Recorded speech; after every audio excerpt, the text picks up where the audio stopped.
ইসলামের ইতিহাস দ্বিতীয় পত্রের সবচেয়ে সংক্ষিপ্ত এবং কমন সাজেশন। ইসলামের ইতিহাস দ্বিতীয় পত্রে যে শর্ট সিলেবাস, সেখানে অধ্যায় আছে 1, 3, 5 এবং 6। শুরুতে ক নম্বরের জন্য অর্থাৎ জ্ঞানমূলক প্রশ্ন এবং উত্তর। প্রথম অধ্যায়, ভারতে মুসলিম শাসন প্রতিষ্ঠা। আরবদের সিন্ধু বিজয় বীরের নাম মুহাম্মদ বিন কাসিম।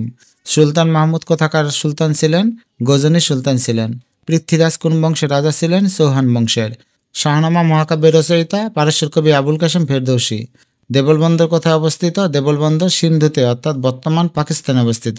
আরবদের সিন্ধু অভিযানের প্রাককালে সিন্ধু ও মুলতানের রাজা কে ছিলেন? রাজা দাহির। হাজ্জাজ বিন ইউসুফ কে ছিলেন? হাজ্জাজ বিন ইউসুফ ছিলেন উমাইয়া খলিফা আল ওয়ালিদের পূর্বাঞ্চলীয় শাসনকর্তা। গজনী বংশের প্রতিষ্ঠাতা ছিলেন সবুক্তগিন। সুলতান মাহমুদের পিতার নাম সবুক্তগিন। সুলতান মাহমুদের দরবারে বিখ্যাত কবি ছিলেন আবুল কাসেম ফেরদৌসী, এখানে কাসেম হবে। তরানের দ্বিতীয় যুদ্ধ কত সালে সংঘটিত হয়? 1192 সালে। কত শতাব্দীতে ভারতে মুসলিম আধিপত্যের সূচনা হয়? 8ম শতাব্দীতে। মুহাম্মদ বিন কাসিম কত খ্রিস্টাব্দে সিন্ধু অভিযান করেন? 712 খ্রিস্টাব্দে। সুলতান মাহমুদ কতবার ভারত আক্রমণ করেন? 17 বার। দাহির ভারতের কোন অঞ্চলের রাজা ছিলেন? সিন্ধু অঞ্চলের। সুলতান মাহমুদ কোন রাজবংশের শাসক ছিলেন? গজনী রাজবংশের। বাংলা জয় করেন কে? 1204 খ্রিস্টাব্দে ইখতিয়ার উদ্দিন মোহাম্মদ বিন বখতিয়ার খলজি। মুসলমানদের সিন্ধু বিজয়ের সময় মুসলিম খলিফা ছিলেন খলিফা আল ওয়ালিদ। হাজ্জাজ বিন ইউসুফ কোন অঞ্চলের শাসনকর্তা ছিলেন? হাজ্জাজ বিন ইউসুফ উমাইয়া খলিফা আল ওয়ালিদের সময়ের ইরাকের শাসনকর্তা ছিলেন। রাজা দাহিরের স্ত্রীর নাম রানীবাই। জাহানসুজ কার উপাধি? আলাউদ্দিন হুসেনের উপাধি জাহানসুজ। সোমনাথ মন্দির কোথায় অবস্থিত? গুজরাটের কাথিওয়াড়ে সমুদ্র উপকূলে সোমনাথ মন্দির অবস্থিত। ভারতে মুসলিম শাসনের প্রতিষ্ঠাতা মোহাম্মদ ঘুরি। পৃথ্বীরাজ কোন বংশের রাজা ছিলেন? চৌহান বংশের। মোহাম্মদ ঘুরির প্রকৃত নাম মুইজউদ্দিন মোহাম্মদ বিন সাম। শিক্ষার্থী বন্ধুরা, বাকি অধ্যায়গুলোর প্রশ্ন এবং উত্তর এখানে দেওয়া হলো, তোমরা দেখে নাও।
শিক্ষার্থী বন্ধুরা, এখন থাকছে খ নম্বরের জন্য অনুধাবনমূলক প্রশ্ন। প্রথম অধ্যায়, ভারতে মুসলিম শাসন প্রতিষ্ঠা।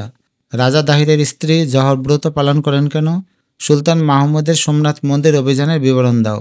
সতীদাহ প্রথা ব্যাখ্যা করো। আল বিরনির পরিচয় দাও। রাজা পৃথ্বীরাজের সাথে রাজা জয়চন্দ্রের দ্বন্দ্বের কারণ কী ছিল? ভারতবর্ষকে নৃতাত্ত্বিক জাদুঘর বলা হয় কেন? সুলতান মাহমুদের ভারত অভিযানের মূল উদ্দেশ্য কী ছিল এবং কেন? আরবদের সিন্ধু বিজয়ের প্রত্যক্ষ কারণটি লিখো। আরবদের সিন্ধু বিজয়ের প্রাক্কালে ভারতের সামাজিক অবস্থার বিবরণ দাও। আরবদের সিন্ধু বিজয়ের অর্থনৈতিক কারণ ব্যাখ্যা করো। তৃতীয় অধ্যায়, ভারত উপমহাদেশে মুঘল শাসন। মনসবদারি প্রথা কি বুঝিয়ে লিখো। সম্রাট আওরঙ্গজেবকে জিন্দা পীর বলা হয় কেন? আইনি আকবরী কি ব্যাখ্যা করো। দিনী এলাহিয়ার প্রকৃত উদ্দেশ্য কী ছিল? রাজপুত নীতি বলতে কী বোঝায়? বাবরনামা কি? ময়ূর সিংহাসন কি? মনসবদারি প্রথা কি বুঝিয়ে লিখো। পঞ্চম অধ্যায় বাংলার ইতিহাস, পাকিস্তান আমল। উর্দুকে পূর্ব পাকিস্তানের রাষ্ট্রভাষা করার মূল উদ্দেশ্য কী ছিল? পাকিস্তান সরকার আরবি হরফে বাংলা লেখার পায়তারা করেছিল কেন? 1954 সালের নির্বাচনে যুক্তফ্রন্টের বিজয় ছিল মূলত বাঙালি জাতীয়বাদের এই বিজয় ব্যাখ্যা করো। 6 দফাকে বাঙালি জাতির মুক্তির সনদ বলা হয় কেন? ঐতিহাসিক আগরতলা মামলা কেন দায়ের করা হয়েছিল? যুক্তফ্রন্ট গঠন করা হয়েছিল কেন?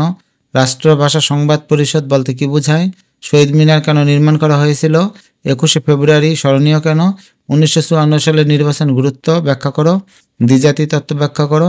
1971 সালে 25শে মার্চ রাতকে কালো রাত বলা হয় কেন? ভাষা আন্দোলন সম্পর্কে লেখো। ষষ্ঠ অধ্যায় স্বাধীন ও সার্বভৌম বাংলাদেশের অভ্যুদয়। শিক্ষার্থী বন্ধুরা, এই অধ্যায় থেকে প্রশ্ন নাও হতে পারে, তার কারণ এই অধ্যায়ে শেখ মুজিবুর রহমান এবং যে মুক্তিযুদ্ধ ভিত্তিক কিছু প্রশ্ন আছে যেগুলো এবার পরীক্ষা নাও আসতে পারে। তাই তোমরা যদি চাও এই অধ্যায় সহজে বাদ দিতে পারো। এই অধ্যায় বাদ দিলে তোমরা বাকি অধ্যায়গুলো থেকে সব প্রশ্ন কমন পেয়ে যাবে।